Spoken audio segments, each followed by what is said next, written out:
Hello my dear students, आप लोग का फिर से क्लास 12 के लेक्चर में स्वागत है।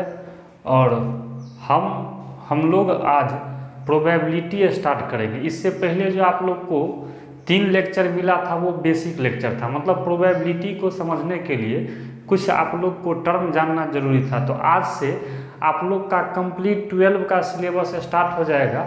चलिए, तो हम लोग प्रोबेबिलिटी का फर्स्ट टॉपिक देखते हैं। तो पहला टॉपिक का नाम है कंडीशनल प्रोबेबिलिटी। देखिए, नाम ही है कंडीशनल प्रोबेबिलिटी। कंडीशनल, जरा गौर से समझिएगा। कंडीशनल, कंडीशन लगा है, कंडीशन। कंडीशन मतलब शर्त होता है। तो देखिए, कंडीशनल प्रोबेबिलिटी क्या है। Let A and B any two event. मान लीजिए ए और बी दो इवेंट है, ठीक है।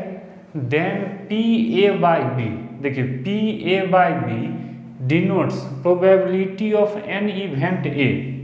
देखिए पी ए बाई बी का मतलब हुआ जो ए का प्रोबेबिलिटी है व्हेन बी इज ऑलरेडी अकर, जब बी आपका हो चुका है। देखिए कंडीशनल प्रोबेबिलिटी क्या है, जैसे पी ए बाई बी। देखो यहाँ कंडीशन है, बट्टा में जो लिखा है ना, मीन्स इसको आप कंडीशनल बोल सकते हो। तो इसका मतलब है जो देखिए ऊपर वाला का प्रोबेबिलिटी है, मतलब ए घटना का प्रोबेबिलिटी है जब नीचे वाला घटना घट चुका है। मतलब ए का प्रोबेबिलिटी है जब बी घट चुका है, already occur, when B is already occur. तो आपको ध्यान रखना है पी ए बाई बी का मतलब हुआ ए का प्रोबेबिलिटी है जब बी ऑलरेडी हो चुका है, ठीक है। अब हेडिंग लिखे मल्टीप्लिकेशन थ्योरम ऑन प्रोबेबिलिटी। देखिए इसमें, इस चैप्टर्स में जो भी हम फार्मूला देंगे उसको आप लोग याद करते चलिएगा। तो देखिए हम फर्स्ट फार्मूला देने जा रहे हैं पी ए बाई बी। देखिए अब आपके मन में होगा जो सर हम कंडीशनल प्रोबेबिलिटी कैसे निकालेंगे। तो देखिए इसका फार्मूला होता है P A intersection B by P B. देखिए कंडीशनल प्रोबेबिलिटी का फार्मूला होता है P A intersection B by P B. देखिए इसी तरह से आप यहाँ से कोई कहेगा पी बी बाई ए का फार्मूला लगाना, फार्मूला लाना। देखिए अब मीनिंग थोड़ा सा खुद से लगाइए। अच्छा, ए बाई बी का मतलब ये हुआ जब ये ए बाई बी के फॉर्म में, मतलब कंडीशनल प्रोबेबिलिटी है, और इसका मतलब हम ऊपर में डेफिनेशन लिखे हैं जो ए का प्रोबेबिलिटी है जब बी ऑलरेडी घट चुका है। इसी तरह इसका मतलब क्या होगा, जब बी का प्रोबेबिलिटी है जब ए हो चुका है, तो ये होगा P A intersection B by क्या हो जाएगा पी ए। बात समझ में आया। P A intersection B by क्या हो जाएगा पी ए। तो इस तरह से आप फार्मूला ध्यान रख सकते हैं, मल्टीप्लिकेशन थ्योरम के नाम से इसको जानते हैं। इसमें आप ये दोनों फार्मूला ध्यान रखिएगा, ओके। तो चलिए अब हम आगे बढ़ते हैं।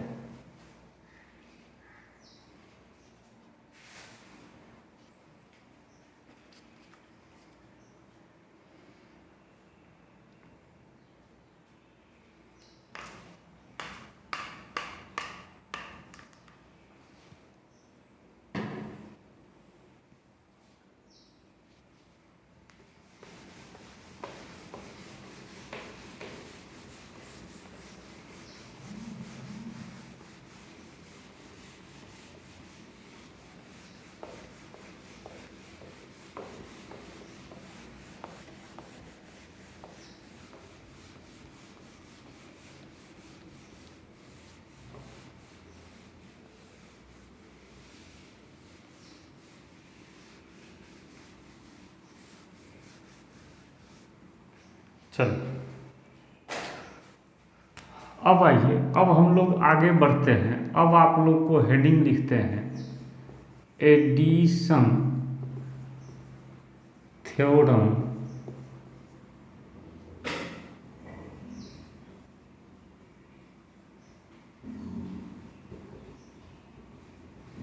देखिए अब जरा सा ध्यान दीजिएगा, एडिशन थ्योरम क्या है। Addition theorem on probability. अभी पढ़े थे मल्टीप्लिकेशन थ्योरम, और एक आपका होता है एडिशन थ्योरम। देखो ये क्या होता है, इसमें जैसे लिखते हैं P A यूनियन B। देखिए बहुत पॉपुलर फार्मूला है प्रोबेबिलिटी में। ये जो अभी हम एडिशन थ्योरम का फर्स्ट फार्मूला लिख रहे हैं, इससे मैक्सिमम ऑब्जेक्टिव क्वेश्चन भी आता है, और पूरे प्रोबेबिलिटी चैप्टर में इस फार्मूला का बहुत ज़्यादा यूज है। तो देखो ये फार्मूला तुम लोग को याद रखना है, PA plus PB minus PA intersection B। देखिए आप लोग को एक फार्मूला ध्यान रखना है, PA यूनियन B बराबर PA plus PB minus PA intersection B। PA union B बराबर PA plus PB minus PA intersection B। अच्छा, इसको आपको हम याद दिलाते हैं। आप लोग एक सेट चैप्टर पढ़ते होंगे, उसमें NA यूनियन B बराबर पढ़ते होंगे NA plus NB minus NA intersection B। ठीक, ये सेट के टाइप का फार्मूला है। अच्छा, अब यहाँ से समझने वाला बात है, देखिएगा यहाँ से देखिए हम लोग क्या समझेंगे। एक इसमें पार्टिकुलर केस लिखते हैं। क्या लिखते हैं? Particular case. आइए पार्टिकुलर केस में क्या लिखते हैं, देखिएगा, if A and B are mutually exclusive event, then देखिए इसमें ये लिखे हैं, अगर A और B जो है म्यूचुअली एक्सक्लूसिव इवेंट है, A और B जो है म्यूचुअली एक्सक्लूसिव इवेंट है, तब देखिए फार्मूला बदल जाएगा। जरा सा ध्यान दीजिए। अच्छा, आप लोग ये बताइए, जो म्यूचुअली एक्सक्लूसिव इवेंट, इसका आप लोग को लेक्चर में मिला होगा, इसका डेफिनेशन बताए थे। दो घटना अगर एक साथ नहीं घटता है, जस्ट प्रीवियस लेक्चर में, तो उसी को बोलते हैं म्यूचुअली एक्सक्लूसिव इवेंट। जब दो घटना एक साथ नहीं घटेगा, उसी को म्यूचुअली एक्सक्लूसिव इवेंट बोलते हैं। ठीक है, अब जरा सा यहाँ ध्यान दीजिएगा, तो PA यूनियन B बराबर हो जाएगा PA प्लस PB। देखिए ऊपर वाला फार्मूला ही लिखेंगे। अब देखिए ये आपका जीरो हो जाएगा। कहिएगा सर क्यों जीरो होगा? इसको इंटरसेक्शन पढ़ते हैं। अच्छा, जिसको यूनियन इंटरसेक्शन सब में दिक्कत हो, आपको 11th का जो है एक टॉपिक पढ़ाए हैं सेट चैप्टर में, ऑपरेशन ऑन सेट। उसका वीडियो मेरे यूट्यूब पे मिल जाएगा। ठीक है, ऑपरेशन ऑन सेट देखिएगा, बैनर पे लिखा होगा, थंबनेल पे। तो म्यूचुअली एक्सक्लूसिव का मतलब जब दो घटना एक साथ नहीं घटेगा, तो जब दो घटना एक साथ नहीं घटेगा, इसका मतलब इसका इंटरसेक्शन जीरो ना होगा, तो वो तो जीरो हो जाएगा, तब सिर्फ ये बचेगा। तो अगर प्रॉब्लम में देखो, अगर प्रॉब्लम में ये दिया है कि A और B म्यूचुअली एक्सक्लूसिव है, तो इंटरसेक्शन वाला हटा देना। क्यों हटा देना? क्योंकि जब दो घटना एक साथ घटवे नहीं करेगा, तो प्रोबेबिलिटी उसका जो इंटरसेक्शन जीरो ही ना होगा। जब घटने नहीं घटेगा तो प्रोबेबिलिटी जीरो। चलिए अब देखिए एक और होता है PA union B union C। देखिए इसका बहुत कम काम पड़ेगा, नहीं के बराबर। मेन ये आपका ये फार्मूला है फर्स्ट वाला, ये होता है PA प्लस PB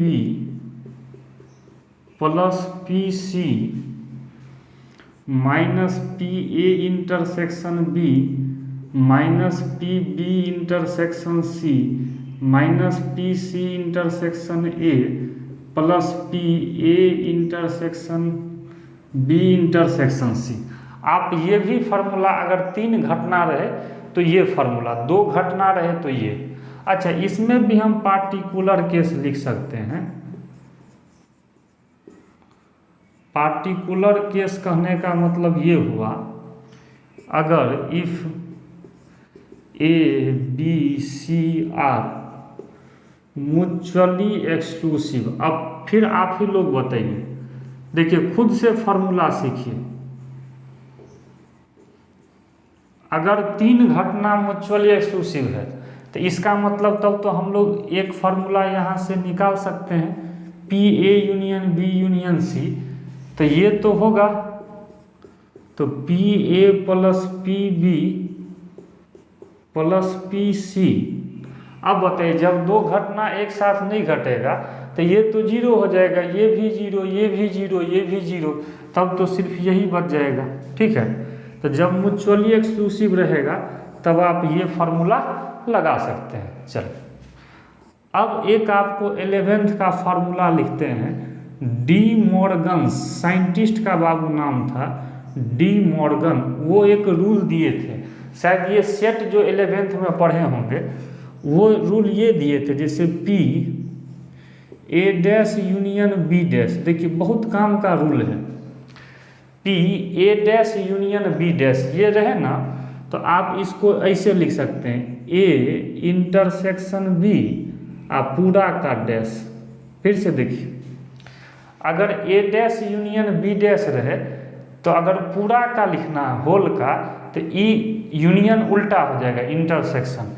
या आप यहाँ से ये भी एक रिजल्ट बता सकते हैं, अगर ए डैश इंटरसेक्शन बी डैश रहे तो पी ए यूनियन बी आप पूरा का क्या कर लेंगे डैश। तो इस तरह से आप लोग ये फार्मूला ध्यान रखिएगा। देखो इसमें मेन फर्स्ट है, तो तुम लोग एडिशन थ्योरम को याद रखना, पी ए यूनियन बी बराबर P A plus P B minus P A intersection B. ठीक है, चलिए अब हम लोग इस पे कुछ प्रॉब्लम को देखेंगे।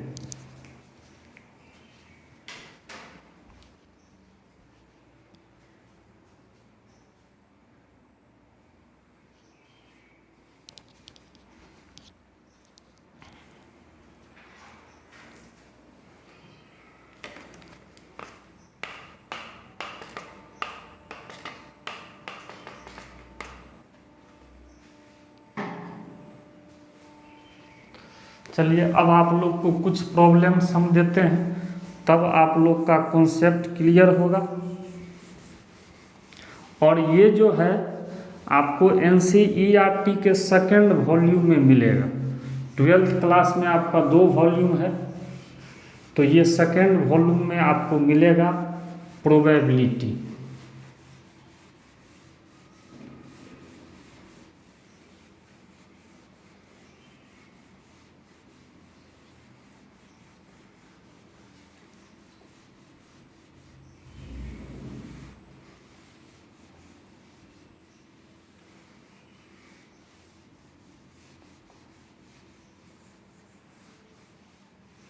चलिए आइए अब कुछ आप लोग को प्रॉब्लम्स हम देते हैं।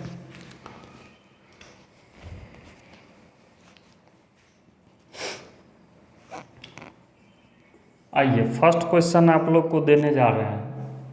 Let A and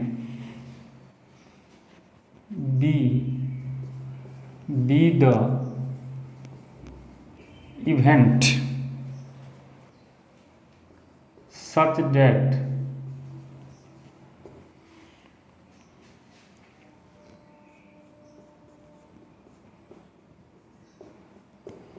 P A बराबर 7/13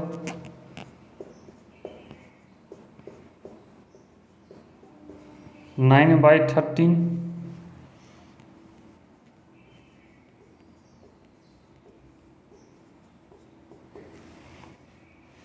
4/13। देखिए बिल्कुल आसान फाइंड। देखिए इसमें क्या सब प्रॉब्लम है। फर्स्ट में है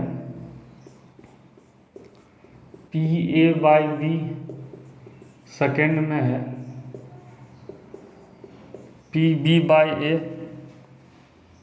थर्ड में है पी ए यूनियन बी, और फोर्थ में है P B dash by A dash. चलिए अब यहाँ से हम लोग को ये बनाना है। चलिए ज़रा सा आप लोग ध्यान दीजिएगा।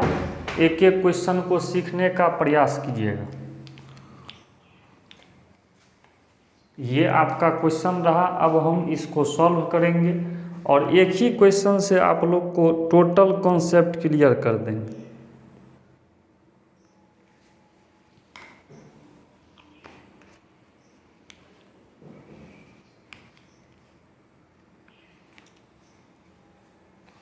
देखिए इसमें क्या दिया है,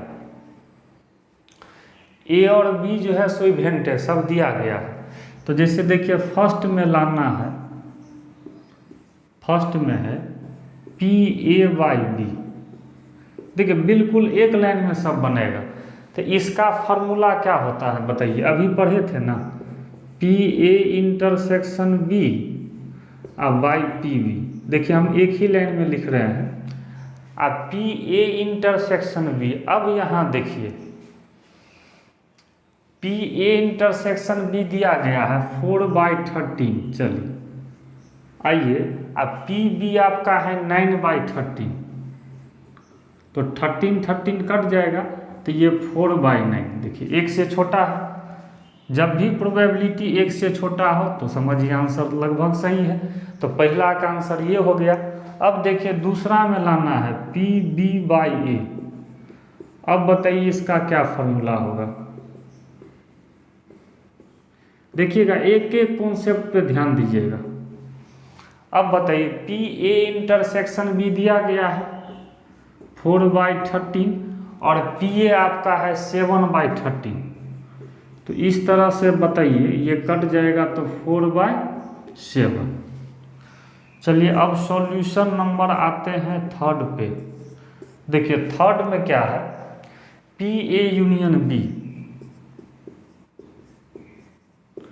तो इसका होता है P A plus P B minus P A intersection B. अब यहाँ से बताइए पी ए दिया गया है 7/13 प्लस पी बी है 9/13। Addition theorem P A intersection B है 4/13। तो देखिए एलसीएम तो सबका सेम हो जाएगा, तो 9 7 16, तो ये हो जाएगा 12/13। अब आइए चौथा नंबर पे आते हैं, सॉल्यूशन नंबर 4। देखिए फोर्थ का सॉल्यूशन ये है P B dash by A. देखिए यहाँ समझना है P B dash by A dash. तो फार्मूला क्या लगेगा भाई, A dash intersection B dash, conditional वाला ही लगेगा बाय पी ए डैश। देखिए अब यहाँ समझना, अब बताइए P A dash intersection B dash है, तो इसको कैसे तोड़िएगा, तो डी मॉर्गन्स लॉ लगाइएगा। नहीं अभी लिखाए थे, तो इसको पूरा को क्या लिख सकते हैं, पी ए यूनियन बी का क्या लिख सकते हैं, डैश, अब बट्टा है बाबू पी ए डैश। ठीक है। अब बताइए, अब तुम लोग याद करो प्रोबेबिलिटी का जो हम थ्योरी दिए हुए थे बेसिक क्लास में, तो जैसे पी ए डैश लाना है तो 1 माइनस पी ए करते थे, तो 1 माइनस और इसका यूनियन घटा देंगे, मतलब पी ए यूनियन बी होगा बट्टा ये 1 माइनस पी। अब बताइए 1 minus P A union B निकला है कितना, 12/13। चलिए 1 माइनस पी ए, तो 1 माइनस 7/13। अब आप लोग इसको शायद जब सॉल्व कीजिएगा देखिएगा तो 13 में से 12 जाएगा तो 1, ठीक, 13 कट गया, 13 में से 7 जाएगा तो हो जाएगा 6, तो 1/, कितना आ जाएगा 6। तो इस तरह से आप लोग फिर से देखिए, कुछ नहीं किए हैं आप, जो अभी कंडीशनल प्रोबेबिलिटी पढ़े हैं उसका फार्मूला याद था और एडिशन थ्योरम का याद था, इसी पे हम लोग बना लिए। ठीक है। चलिए अब आप लोग को कुछ क्वेश्चन हम सबसे पहले ऑब्जेक्टिव के तौर पे आप लोग को होमवर्क देंगे, डायरेक्ट फार्मूला पे देंगे। अगर आप इस टाइप का क्वेश्चन बना लिए तो मतलब ऑब्जेक्टिव बहुत सारा आपसे बन जाएगा। ठीक है। तो हम एडिशन थ्योरम या कंडीशनल पे कुछ क्वेश्चन आपको हम ऑब्जेक्टिव होमवर्क देते हैं, जो आप लोग को उसका आंसर चैट करके बताना है।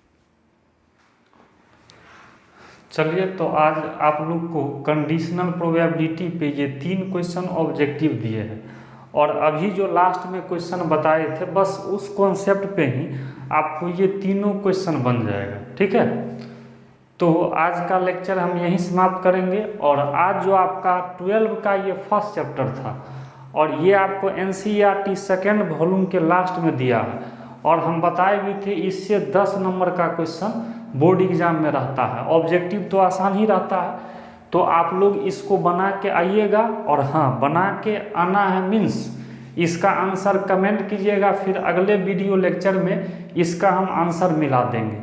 तो आप लोग को जो डे बाय डे सप्ताह में 3 दिन लेक्चर मिल रहा है उसको अच्छे से देखिए, और वीडियो अगर अच्छा लगता है तो अपने और दोस्तों के बीच शेयर कीजिए। ठीक है, तो आज का क्लास हम यहीं एंड करेंगे। फिर हम लोग जब अगले लेक्चर में मिलेंगे तब जो है कंडीशनल प्रोबेबिलिटी पे कुछ क्वेश्चंस को देखेंगे।